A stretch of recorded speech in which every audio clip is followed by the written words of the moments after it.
Hi, thank you for joining me here again. Kevin Lentz, the pastor of Trinity at Badger Ranch. I hope you've been enjoying our Monday through Thursday devotions with myself and Ian and Alyssa taking place. And today being Monday, I'm going to give a recap of the Sunday sermon.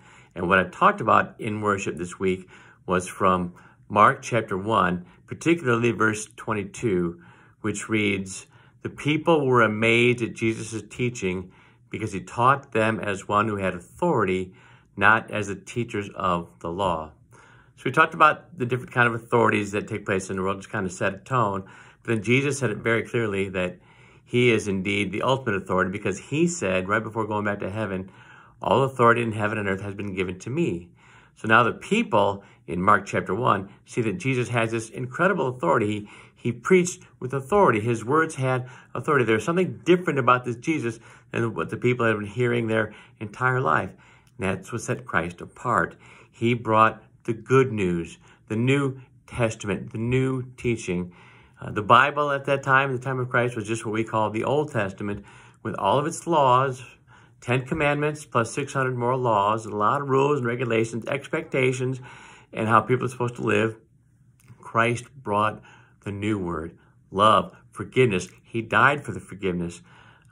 All that God has in store for his people, blessings, grace, mercy. And that's probably what came through. We're not told exactly what he preached, but I'm sure that's pretty much what it was, because that was his lifestyle. That was his message at other times, telling people how, yes, we're not perfect. We are all sinful, but I, the Son of God, have come and I will make things right.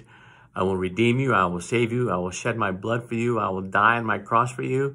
And so that's what set Jesus apart. What he preached was different than anybody else could preach before him, and how he preached it, probably with love in his voice, understanding in his voice.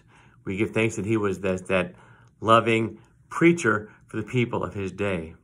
We also know that he has shown his great authority still to this day, because he's shown his authority over sin. Now we sin, but we won't ever answer to it because Christ died for it.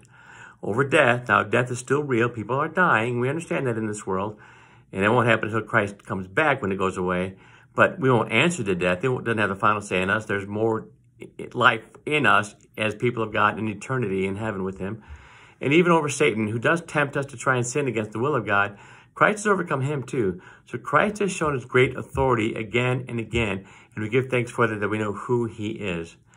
I also wanted to share that there are multiple reasons why Jesus is the ultimate authority.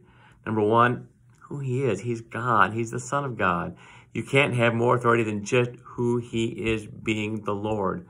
Secondly, his authority over death and the grave.